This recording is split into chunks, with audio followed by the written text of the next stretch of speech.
Hello. In this section, we'll be looking at vehicle sectional design. Vehicle sectional design. These days, most cars are designed as one composite body. But even behind that effort to make it just one single piece, there's still the reality that there are different conspicuous parts to the car. Some schools of thought say there are two parts, the front section and the rear section. There is another school of thought to which I subscribe that keeps the old traditional approach of three parts, the front, the mid, and the rear sections of the car. And it's from that perspective that we will look at this topic, vehicle sectional design. The body of the car is divided again in the school of thought that is being presented in this forum. Is divided into the front, the mid, and the rear section. So this is your front section. This is the mid section, and this is the rear section. The plane that goes through each of those spaces, the plane that goes through here and here, are the curtain planes normal to your line of view. The maximum cross-section is in the first part, the maximum cross-section of the car. The front section is usually the wider area, the one that has a wider front. Air particles accelerate, and the dominant flow stays attached to the surface of the vehicle. So we have the flow on the surface of the vehicle. The air pattern at the front of the vehicle is generally upward, follows the surface into the free stream. Air travels past the hood like that. Air travels like that all the way past the hood, and that's what's being shown here on the top portion.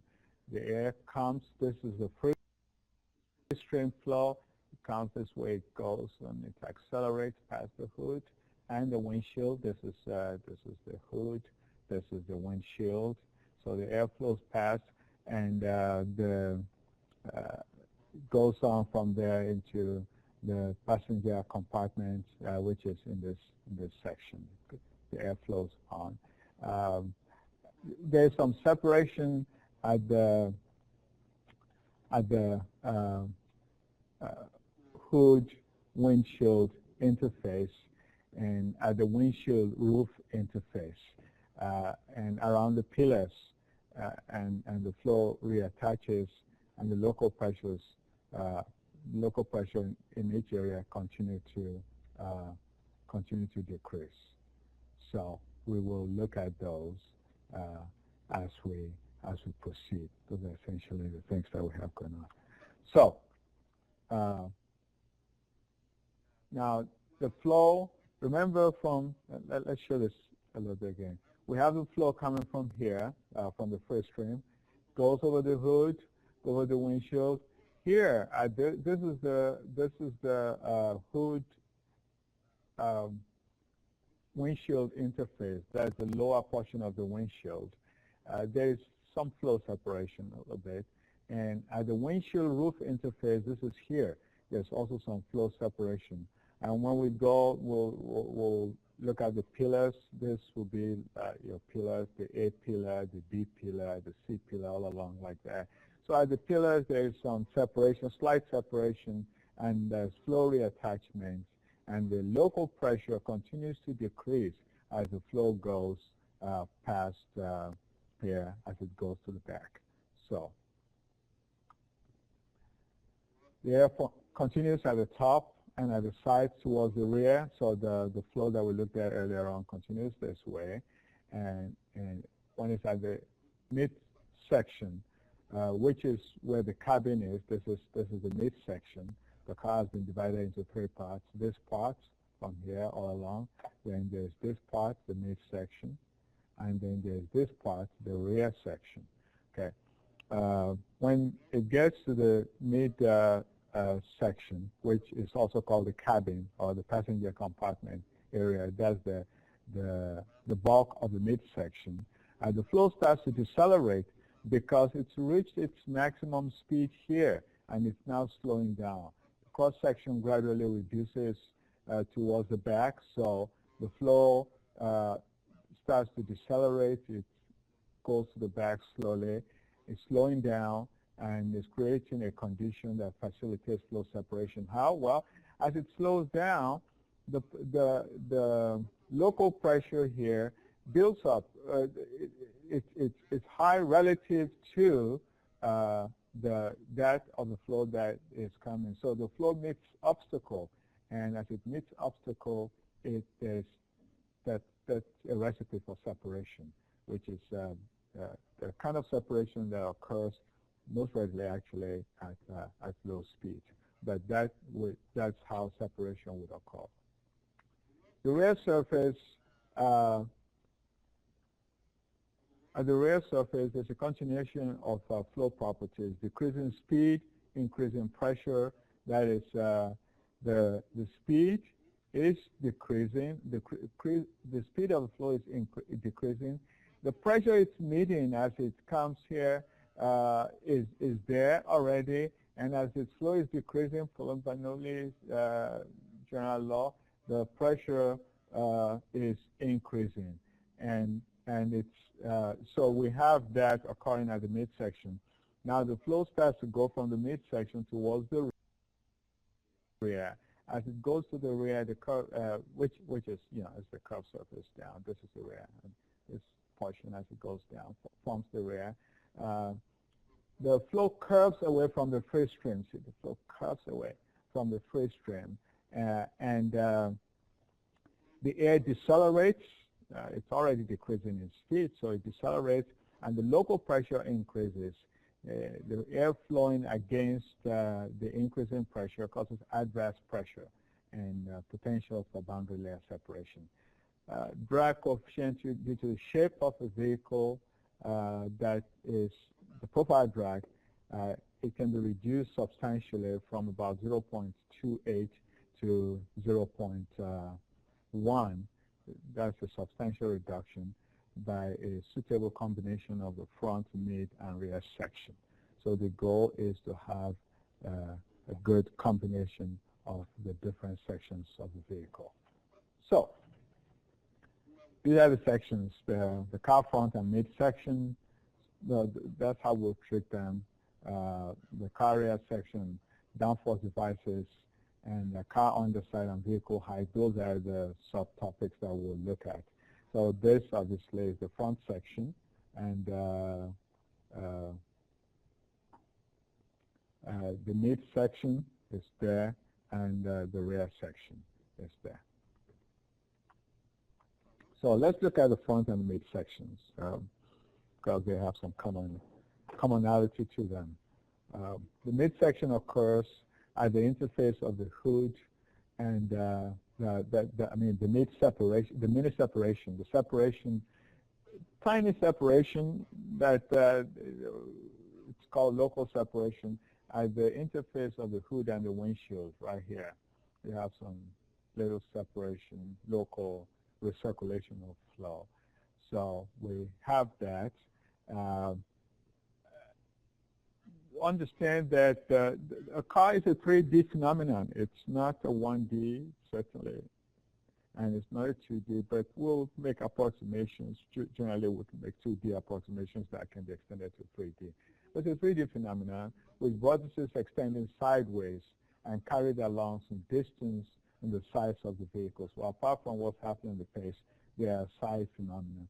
Flow is affected by three main factors: the angle between the hood and the windscreen, that's this angle, between the hood and the windscreen, that angle. In the computation that we've done, this angle has been used. Well, the sum of the angles on a straight line is 180 degrees, so if we're using this angle, it's essentially the angle between the extended hood, which is, this is the extended hood in there, and the windshield.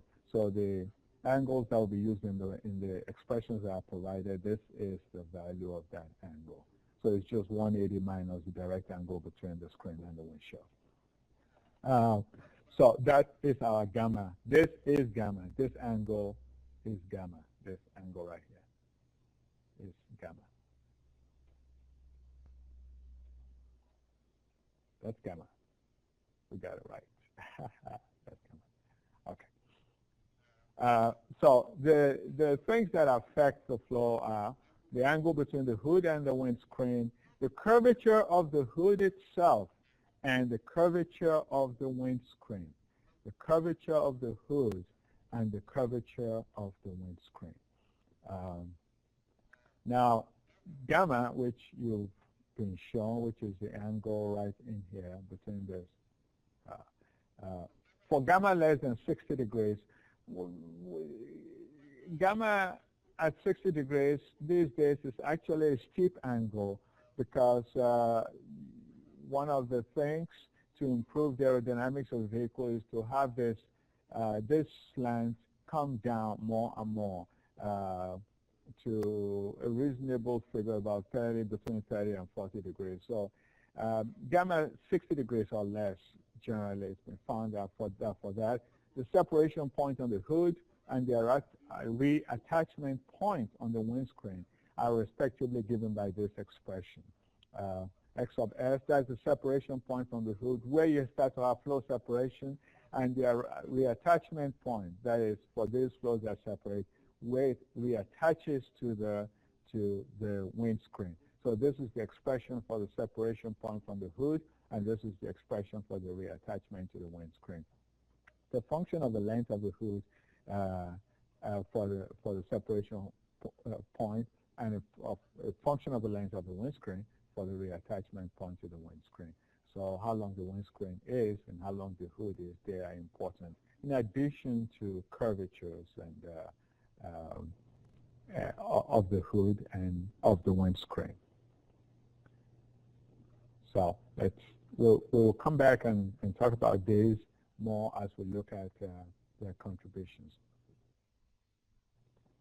So the effect of the angle on the floor, this is what we have, this is what we looked at earlier on, and this is what's found to be the relationship. The separation from the hood, as theta increases, the separation from the hood decreases. That is, as you have your theta approaching 60 degrees, less than or equal to 60 degrees, from 0 to 60 degrees, you have this is X sub S here, and this is X sub R, the reattachment to the windshield. So it reattaches to the windshield here at B. It separates from the hood at A.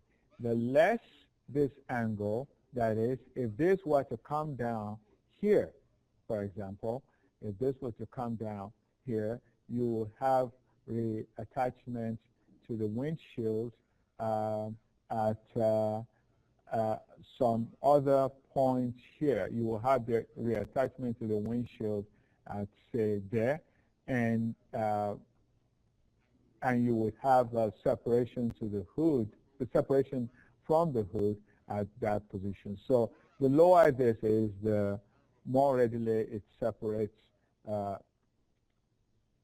from the lower alpha, the lower gamma is, this is the angle gamma.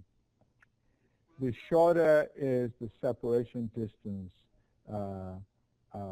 from the hood, and the more is the reattachment point to the windshield, and that is what studies have shown using the equation that was provided earlier on. Now, car front to midsection, hood and windscreen curvature. We talked about the separation from the hood, X sub S, and the reattachment to the windshield, X sub R. Other factors to keep in mind in the sectional design for improved vehicle are the curvature and the camber. Curvature, this is curvature. Curvature for the hood is the the longitudinal bow of the hood material. This has a greater curvature than this, A sub 3 has a greater curvature than A sub 2, which has a greater curvature than A sub 1. Up to a point, the greater the curvature, the better the vehicle design. You see for A sub 1, the separation points is shown here. For A sub 2, for A sub 3. So it means with a higher curvature, the separation point proceeds further towards the windshield hood interface. So since we don't want separation, we want to delay separation, we therefore want a higher, we want a greater curvature. That's for the hood, and for the windscreen. You see, when the higher the curvature, the quicker the reattachment point. So what we want is a high curvature here, a high curvature here. It will give us a late separation and an early reattachment, which is what is desired. Camber, if curvature is in the longitudinal direction, camber is in the lateral direction. So the direction of camber is perpendicular to the direction of curvature. So this would be the looking straight at the vehicle. This would be drawing the drawing of the camber representation. That is, that you're looking straight from top and you take a cross section across, say the hood. This is what you'll have. Modified size of the windscreen give added curvature to the design. So we have a higher camber here and a lower camber here. So the camber increases from here to the top there. So effect of the hood on the windscreen curvature effects are caused by beneficial effect is caused by increase in hood curvature, increase in screen curvature, increase in hood camber, increase in windscreen camber. At some point, a combination of these have to be made, and it might be necessary to reduce the camber a little bit and give for curvature. For example, here, the camber is not being increased here. It's actually being reduced to allow for smooth side flow, which makes the curvature effective. So that's a little bit modification to the camber that we have there. And we want to minimize side flows. And part of minimizing side flows is the reduction of the camber here. In things like the headlamp, for example, we don't want substantial bulging. The substantial bulging will be equivalent to that. But as you see here in this design, the camber is reduced to allow for curvature. The same thing goes into the design of the headlamps, the side lamps, the signal lamps, and some of those other features on the outside of the vehicle. Okay. Still on our nose and facial design, we want to make the frontal area wide and to smoothly blend into the hood of the vehicle and to the vehicle underbody. So this is the kind of frontal area that is most preferred. This is typically what you will get in trucks. You know, it's blunt, just pushes into the floor, essentially slaps head on into the floor. This is a better design than this is. This is actually the best design. You have smooth aerodynamic entrance into the flow. So that's what we want in our design. The lower vehicle nose, which is just above the nose height, which corresponds to critical underbody clearance. The critical underbody clearance has to be determined experimentally. Once that's obtained, you want to be no lower than that, because lower than that will cause a lift, which we don't want. Again, remember, we want downforce, we don't want lift. So establish experimentally the critical underbody clearance, and you want to keep the nose to be just above that underbody clearance. Low vehicle nose requires lowering the radiator usually And so because of that, we have to look at the kind of design that will fit that. A cross-flow radiator is a better fit than a downflow radiator for that kind of design. But that doesn't matter in trucks because the underbody of the truck is high enough anyway. It's relatively very high compared with cars. And so for the case of truck, a downflow radiator would fit perfectly well for the architectural design because there's enough clearance and you don't have to worry about the radiator architecture anyway. The front bumper, for the front bumper, we use a combination of aerodynamic component shape and low placement within the vehicle for aerodynamic profile. The drag coefficient can be substantially reduced when this is properly done. Look at this front and look at this front. This is certainly a better aerodynamic design. This is what we want for improved aerodynamic performance. This is what was common and might have its aesthetic design, but from aerodynamics and drag perspective, this certainly beats that. So what else is done? It takes a bumper and it designs the bumper to fit into the established front shape here. And see, this bumper just bulges out apart from the front shape that is non-aerodynamic, relatively blunt. It's got a bumper that goes on and does the same thing. So that's double whammy. Suppose that's what we call that. But look at this bumper. It's an aerodynamic design that fits into the front profile shape adequately. So that's something to keep in mind in designing the front and midsection. Okay. The roof and midsection pillars. Well, separation occurs at the interface of the windshield and the hood. We did say that already. At the separation of the windshield and the hood right here. The separation also occurs right here at the blend of the windshield and the roof. So point 1, point 2. Those are points of separation as the flow goes on its longitudinal path. And around the pillars, you have your A pillar, you have your B pillar, C, D pillars for vehicles that have D pillars. You have separation on those areas because of the traditional design. So what we want to do is design those pillars so that they reduce separation. And these are the things that we'll keep in mind. First of all, B, C, and D posts, they should be designed to flush with the side glass and have aerodynamic profile as shown in the cross-section.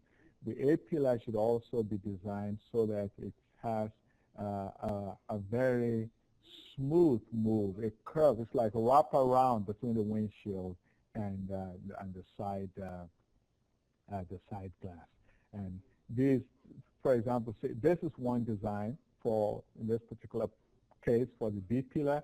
This is another design for the B pillar. This design is preferred to this because as the flow comes, it follows an aerodynamic profile, and it just continues unabated and undisturbed relatively to the rest of the side of the car. And if the other pillars are designed in the same manner, the flow will just take that slight bend and smooth flow. Whereas in this, with this design, which is common in a number of car design, it essentially meets a blunt surface that it reflects back, it does this, and that's turbulence going to generate there and drag going to generate there. And when it goes there and comes to this point and it meets the same thing, so we have, it becomes like flow over millions, and first million, second million, and the flow goes over and it creates a lot of flutter and turbulence, which can be reduced, if not removed, by proper design like this. Door handle. Door handle does not have to be flush. Some of the common things in design these days is have a door handle flush with the door. That's great, but it doesn't have to be. All it needs is, rather than a door handle that shoots out like this, design one that has a profile that's more or less like this in the doors. and the flow can follow that door handle in a smooth pattern. Again, the same goes for side view mirror. Just some computation here, some analysis to show the drag contribution due to the side view mirror. We have d sub m, which is the drag due to the mirror, is written as this, where f sub m is the mirror frontal area, and c d sub m is the drag, again, drag coefficient for drag due to the mirror. The bottom line is we have the drag due to the mirror itself, and we have another drag called interference drag due to the presence of the mirror. There's the drag, the actual drag due to the mirror, and then there's the drag due to the presence of the mirror. That's the interface of the flow over the mirror with the flow over the car that causes interference. So you end up having a drag contribution, delta C sub D, which is due to the existence of the mirror. And the same is true for every other piece, every other protrusion in the vehicle, whether it's extended indicator lights or extended headlamp. You have to go through this for each of them and modify them to be able to reduce their contributions to drag in the vehicle. And it can be a very arduous task, because some of these parameters, some of these data you only get experimentally. The good thing about it is those are little pieces. You can actually use the full scale of those pieces in your wind tunnel test. Let's look at the car rear section. We have different types of cars here. There's the station wagon, there's the notchback, which is a typical sedan.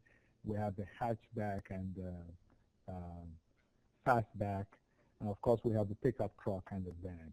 And they all have essentially different forms of rear section. The trailing vortices are shared as the pillars. They start to shed from about here on. After you pass the B pillar, the trailing vortices start to experience some shedding, dominantly, of course, towards the end. Those vortices induce a downwash over the car, over the rear of the car, from the rear rooftop to the trunk bottom. So you will be having a downwash coming from here. You will be having a downwash due to the side flow. You're having a downwash coming from here. They all meet at the back of the car. The radius of the roof rear window transition region, the C-pillar design, the aerodynamics of the trunk, all these will contribute to the drag contribution from the rear of the vehicle. So let's look at some of the design of the rear of the vehicle. The drag and the lift, they rise with the rear window angle theta. This is angle phi. This is angle phi, the rear window. That's the angle that the slant of the rear window makes with the horizontal. The higher it is, which means the more this bends this way, the greater is going to be the drag and the lift of the vehicle. Therefore, you want to keep phi as low as possible to reduce increasing the drag and the lift tendency on the vehicle. Up to a critical value of about 50, after which the lift and the drag drop significantly. So that's a critical value to keep in mind. But as that increases, again, as that increases, you have an increase in the drag and the lift. The curious thing, the interesting thing is, beyond that value, beyond phi being 50, so between 50 and 55. As you have this, the phi increasing, you actually have the lift and the drag reduced. So this is a good design. It may not be aesthetic, and cars used to be made like this. It's actually a relatively more certain drag reducer than this is, especially if this is not taking a smooth path like that. But I suppose customer interest in this is not significant. So, but that's something to keep in mind for the design of the rear of the vehicle. Various attempts have been made to develop a relationship between the rear window slant phi and the trunk top subtended angle beta. This is the trunk top subtended angle. This is top of the trunk. The angle that is subtends, that's relative to the tip of the roof, is phi. Experiments have been done, and here are some of the results that were found, but perhaps more work needs to be done before those can be validated as universally true. Downforce devices. Well, you have various devices to increase downforce. We want downforce. We've already said that we have some mini circulation at the interface between the windshield and the hood, and you have that here. That reduces the more slant the roof is. So this a little excessive, but it makes the point. You have this extreme, and you have this, and you have this design. And the goal is to have this design to approach this value, to approach this shape. As you can see, it gives a more aerodynamic shape as the flow goes along that way. So that gives you an improved aerodynamic design. And then you have this other device at the back. This there are different forms of this, but in this particular device, it increases the vehicle stability because the flow comes here and the flow settles there. It adds to the weight, but it increases the downforce. The downforce is certainly increased, but so is the drag. It's give and take. You can't win them all. Sometimes you increase the downforce, you increase the drag.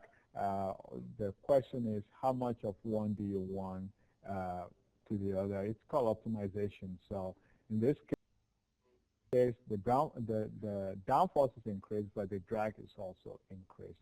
And there are different forms of designs that people have come up with to increase the vehicle stability. One of the things to be sure of is a downforce device that you add to a vehicle, make sure that it actually adds to the performance or to the stability of the vehicle. Some extended roof added here does not increase the vehicle stability. If anything, it actually decreases it, and you have that in some vehicles. So those are some other things to keep in mind. Car underside. Clearance between the ground and vehicle underside is important because it makes a lot of difference in the result that you get, especially in the area of ground force. The goal is to increase the flow between the vehicle underside and the ground so as to increase downforce. What do we mean? Well, as the flow goes here, the speed is high. When the speed is high, you will have this go quickly, and the pressure coming from the top of it will bear down on it. The pressure is low.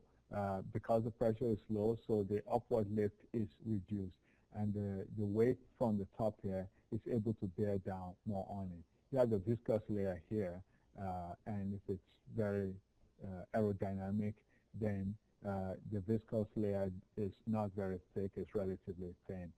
Speed is reduced here, the pressure rises to the ambient, but it's already outside the vehicle area, and it goes to the same pressure as the ambient.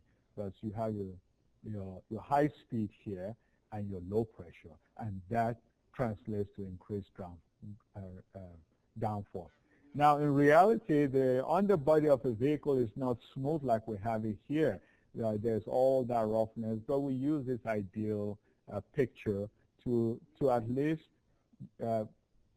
begin a starting point, and then the types of the wires and various other design that's put into the underbody that add to the drag they're taken into account. But this would be a good clean slate to start from. And the more the curvature of the underside takes kind of like half Venturi design, the greater the downforce tendency. And this is one of the things that we'll talk about as a way to add to the fuel efficiency and performance of severe service vehicles, because that's not taken into account at all in the design of severe service vehicles.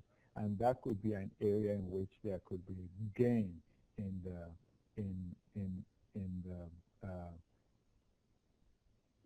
fuel efficiency in severe service vehicles, because they don't travel very far, very fast. But and so a lot is not considered in their design, their aerodynamic design, but in the underbody design, there could be quite some gain. So we want a smooth vehicle on the side, as smooth as can be made. On underbody sealing, there, especially in sports cars, these add-on devices to provide sealing to the underbody. And what has been found out is that well, some have front sealing, there's total sealing, and there's rear sealing. What has been found out is that the front sealing is that which is when you have the front sealing, there is a situation that's close to having the vehicle properly designed close to the ground, and so it will be the best of all these three forms of sealing that we could have. In this case, when you have total sealing, you don't have the benefit of increased speed going under the vehicle, and so you don't have the benefit of the downforce. When you have the rear sealing, the flow comes here and it causes lift at the back, which we don't want. The front sealing, the flow can go around here and speed down. And if you must seal and choose between these, this is certainly the one to choose. The front sealing is the optimum design for vehicle sealing. Well, vehicle height affects the location of vehicle center of gravity. And why is this important? Well, the lower the center of gravity, the greater the vehicle stability. You can't do a lot with trucks in that, because trucks are generally high. They need to be higher off the ground because of the functionality of their design. But especially with cars, we need to consider a low center of gravity, and that means reduce vehicle height. The higher the roof of the car, the greater is the contribution to drag. So a low roof means lower drag, which is what we desire. The width to length ratio of a car, make it higher than its width, than its height to length ratio. That is, the wider the car, the better its performance compared with its height. You want a wider car, not a higher car. Again, with trucks and utility vehicles, because carrying luggage, carrying material is the functionality, is the mission specification. You have them relatively high so that they can have room for cargo. But other than that, functionality for vehicle stability and performance, you want a width to length ratio that's higher than a height to length ratio. And like we said, for trucks, the the primary design purpose is cargo transportation and not so much for comfort. So the height to length ratio is often greater, typically greater than the weight to length ratio. But these are some of the things to keep in mind in designing the front, the mid, and the rear section of a car. And when those have been taken into account, the optimum car would look something like this, perhaps with some modification, but the optimum car would take a shape that approaches this. Okay, that's about all we'll look at in vehicle sectional design. Thank you.